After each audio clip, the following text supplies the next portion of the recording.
Hello and welcome to another episode on Strathclyde Stories. In this particular episode, we are going to talk about academics unpacked. We're going to go a little deep and understand how to make your application great or how to make it stand out. And for that, we have our guest Nithi Sevaguru joining with us. Hi Nithi, welcome to the episode number 3 on Strathclyde Stories. Thank you very much. Cherag, it's a pleasure to be back again. Okay, so let's quickly jump in and get started with the first thing. What we have on our mind is that how do we make a great application to the university? Right. Well, apart from the fact that one has to fill an application form, I think the standing out will really come from two things. One is the personal statement, or which we are familiar with as SOP, and the second is the CV, right? And there are the two critical things that are required. And when it comes to the CV, it's important to incorporate the professional experience and the academic experience, which is very, very critical because that's the only document that they are really going to look at before they make a decision, right? So it's very important. And of course, as I said, the first thing is the personal statement or the SOP as to why I want to do this course. What does it mean to me so much into the future? That's what it is. Right, great. Now, talking about the personal statement, could you shed some light on that or give us a little more details about how to go about our personal statement?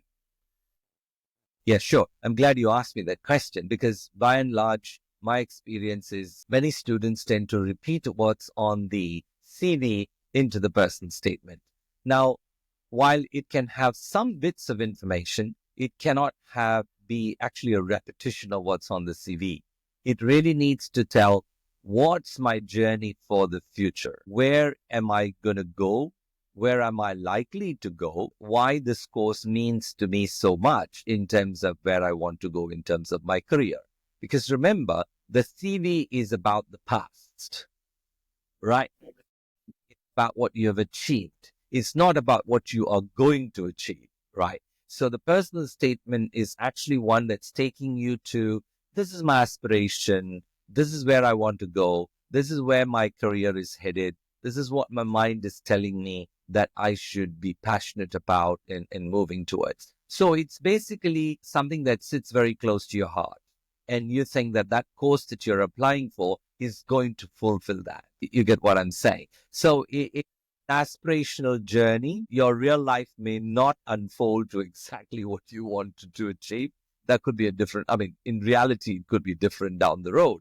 But the fact is you are showing your passion in why you want to do that course and what it means to you for your career. That's the reason why it's not really a repetition of what's on your CV, because the CV is history. The SOP or the personal statement is the future. Yeah, I mean, you bring in great clarity when it comes to, application, I would say. So it's pretty straightforward and clear that CV is history and personal statement, that is your SOP, is going to be your future, right? Your plan, whatever you want, you're planned out for your career, that is what it is. And nothing gets, simpler and clearer than what you just said. Thanks for that. I really, liking what you just said. It brings a lot of clarity. Let me ask you something. Once you make an application, there would be an interview, isn't it? How to go about preparing the how to Well, not all courses call for an interview, though. There are some specific ones which will expect an interview. And in fact, the entry requirements would say very clearly that, you're likely to be called for an interview is one of the entry requirements for it. So it would make it very clear. So when you know very well that there is a possible interview for a course, I think the most important thing is to bring out in the interview what you actually mentioned in your personal statement, that your passion is actually driving towards it and you're making it much more clearer in an interview. And always remember, it's one of the stages wherein which they're doing a filtration mechanism. So if they've got only 2 places and there are 40 candidates they're going to interview, you need to be one of the 20, right? That's the objective. So you need to really clearly say why it's you, what the university is likely to lose if they don't take you. In a very diplomatic way, and also to say that you have the qualities that it takes for you to do the course, be a contributor in the course, and your experience does say that. Even if it's just purely an academic experience, you can bring forward all your academic experience, your internships that you were involved in, and then show it in the interview that this is who you are. And I don't think an interview should be approached with an artificial you. It should be the real you. Just be yourself. And I think that's the way in which I'll normally project it to be. Great. That again brings a lot of clarity. So you got to be very assertive. That is what I understand from what you just said. And you got to have a great, unique selling proposition or your own brand equity so that people can take you in, right? So these are the best things. I mean, you got to be amazing at your own marketing and selling skills so that you as your, overall personality goes well with the university. That's what I can understand apart from your career plan in future, right? Very true. And I think there's also another point is worth mentioning is to prepare yourself for the interview. And I think some, but times people do underestimate the preparation for an interview. To me, it's always a very good idea to spend a few minutes thinking for yourself, what are the likely questions they could ask you about your future, about your passion, about the past, about some questions that you mentioned on, some statements that you mentioned on your CV, which might require an extra explanation, all of these. So every single word of what you've mentioned on your CV, make sure you're able to explain, right? And if you said leadership qualities, be able to say that where you displayed those leadership qualities, right? It's extremely very important. And there are times where in which I've seen that people just use words, but not necessarily have anything attached to it in terms of what they want to say. So very important to put that also into perspective. Yeah, so as you've said, the emphasis always has been in Strathclyde on practical side of things. So it is gonna be, you got to be really good at what you're trying to showcase on paper, right? That's what I understand. Yeah.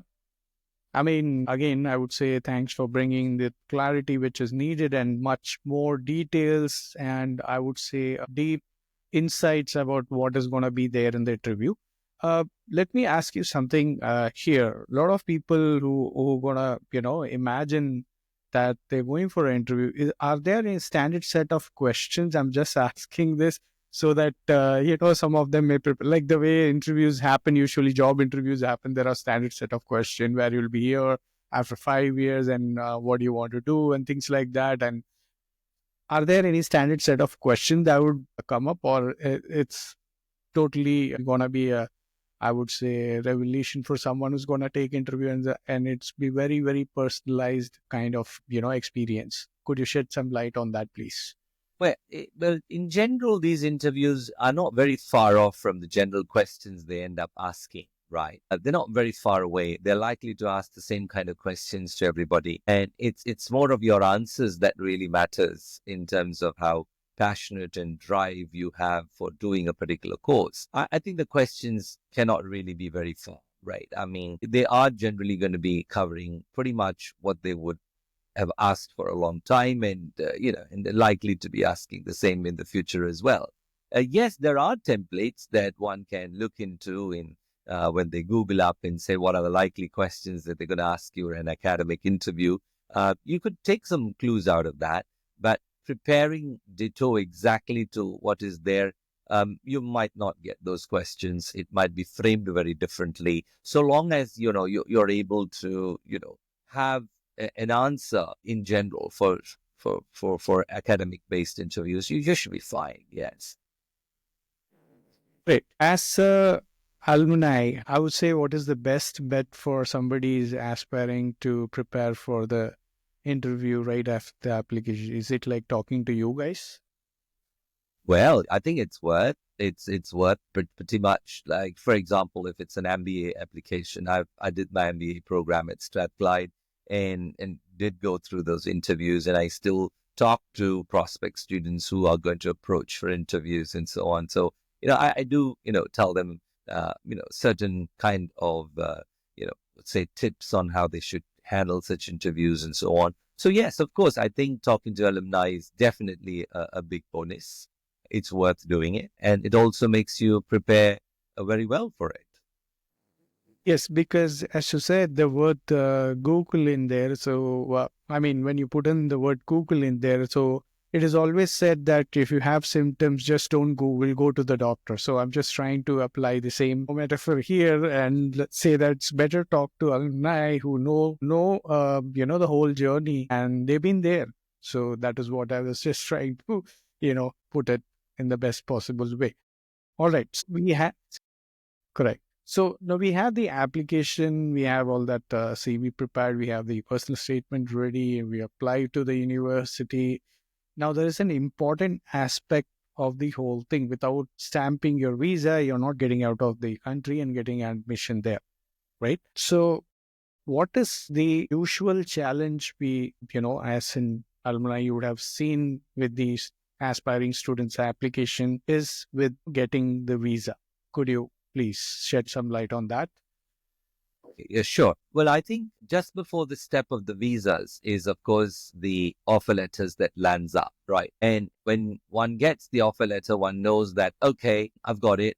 And now I am deciding to go or not to go. And once you have the decision of wanting to go, then all sorts of preparations actually happen from there on, including, for example, financial documents that are required for the purpose of submission. In fact, those are informations you can definitely obtain even well before the offer letters have come across. But that's one of the key elements. And the other is, of course, is to make sure that you've got all the medical required documents, such as the TB certificates and so on, which are required for visa application. And these are things that you can actually prepare well before and keep them ready. And when the offer letter comes, you're actually ready to make applications. I'm assuming here it's an unconditional offer letter because you've met all the conditions. But if it's a conditional offer letter, it's still great. You can still spend your time working towards those conditions. Or maybe it's academic conditions, which you are waiting for a reply from your college that you are graduated, or, you got your provisional certificate. Those are all the things which might be mentioned in the offer letter itself.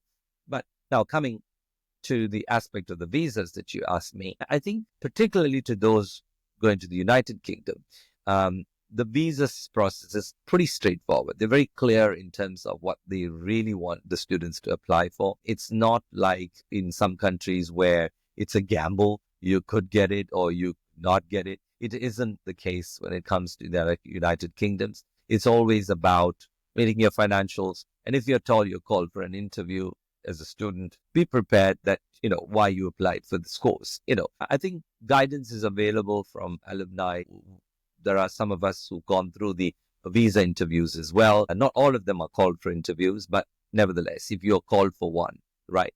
So the financials are the critical moments of the applications for visas. I would say that's the biggest part of the whole thing. Then, of course, the confirmation of acceptance of studies is a CAS document that comes from the university, which is the document that you really need when you apply for a visa. So till then, you can't do anything. So the CAS has to reach you.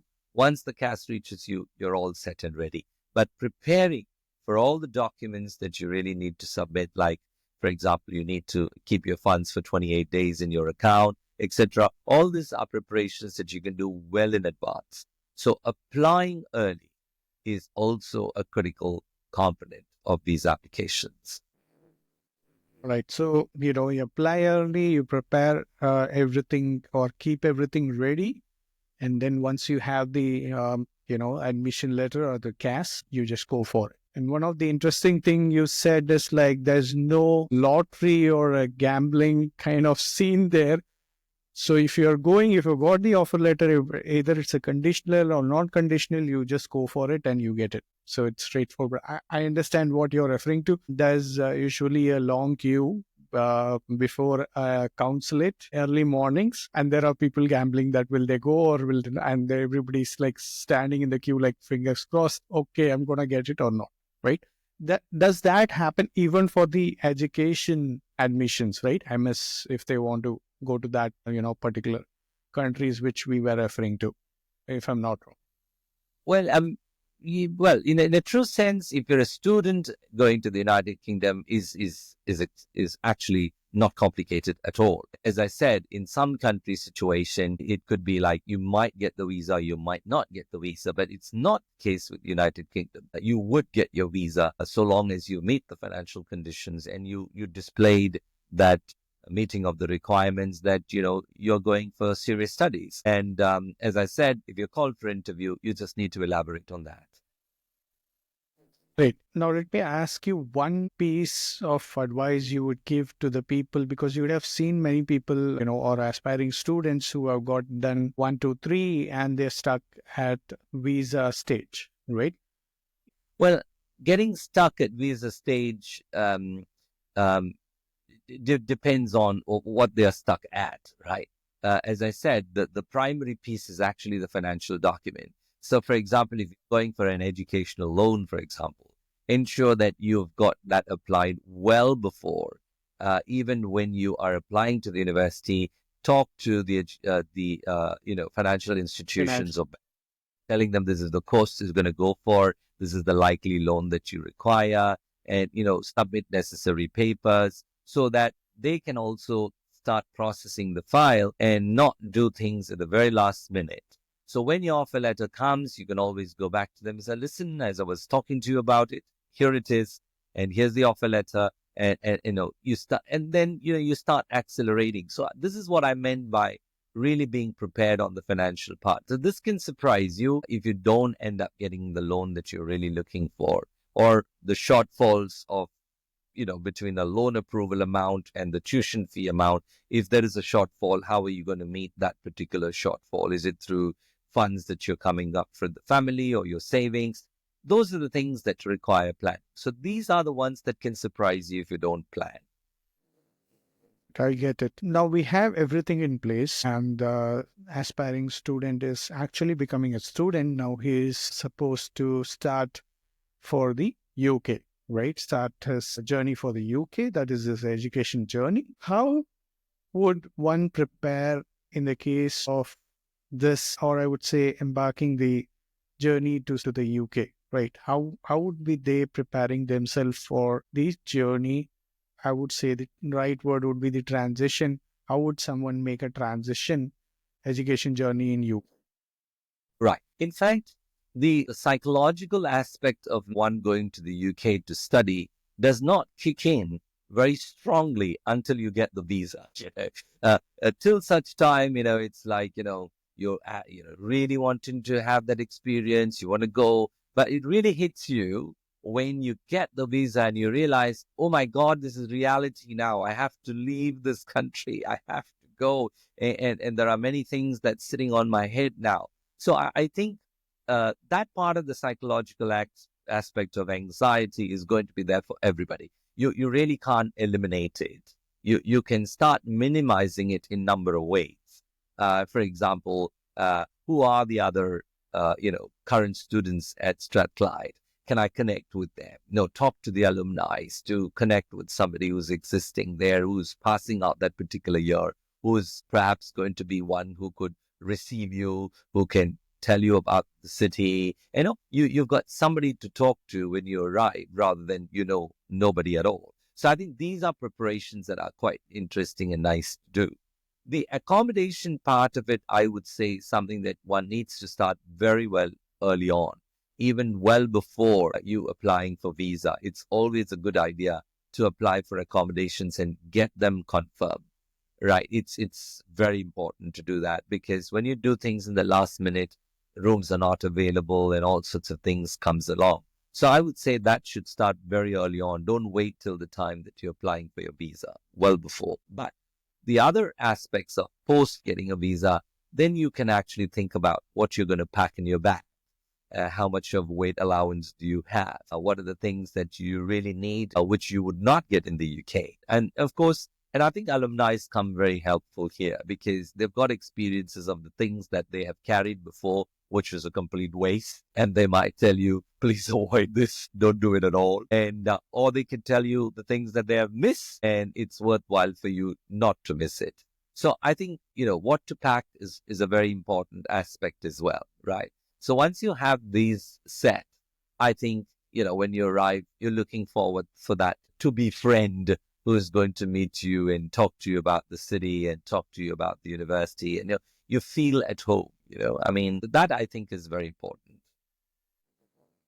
Yeah, I mean, I get it. So it's not just about, transition mentally, it's also you're physically transporting yourself. So you should be prepared to what to take, what not to, apart from, your mental preparation to be there at the, let's say in this case, Glasgow, right?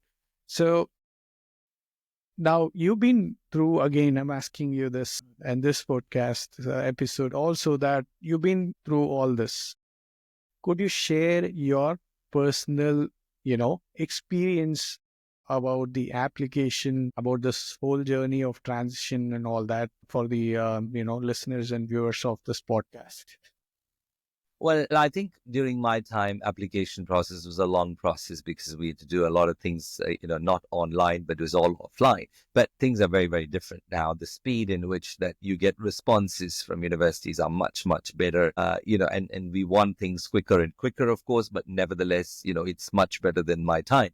But I think one of the most interesting part of my learning journey is to have an open mind about, when you arrive in the UK, you are likely to meet people from all walks of life, people from different cultures, people who have come from different experiences, and some of them whose accents is going to be very difficult for you to understand. You need to, really have a very hard listening and, be extremely very open-minded. Be a person who's going to come forward and ask a question rather than wait for somebody to come and talk to you. And I think that's very important as well. Those are the things that came out very easily for me in a way because I largely come out as more of an extrovert rather than introvert. So I don't have a problem in speaking out or asking questions.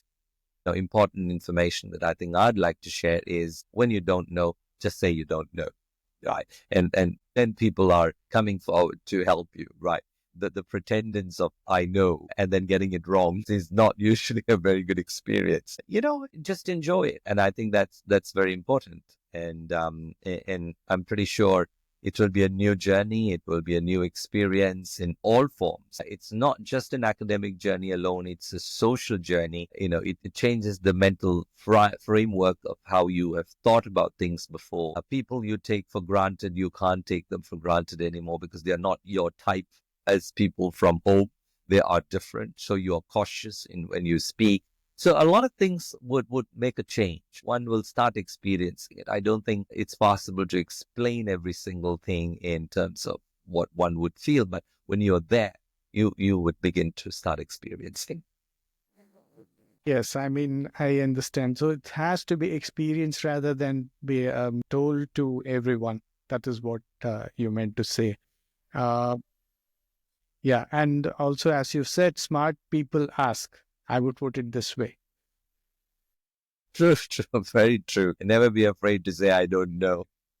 Yeah, I mean, trying to act smart and getting fooled, it's better you just ask and be smart, right? Absolutely correct. All right.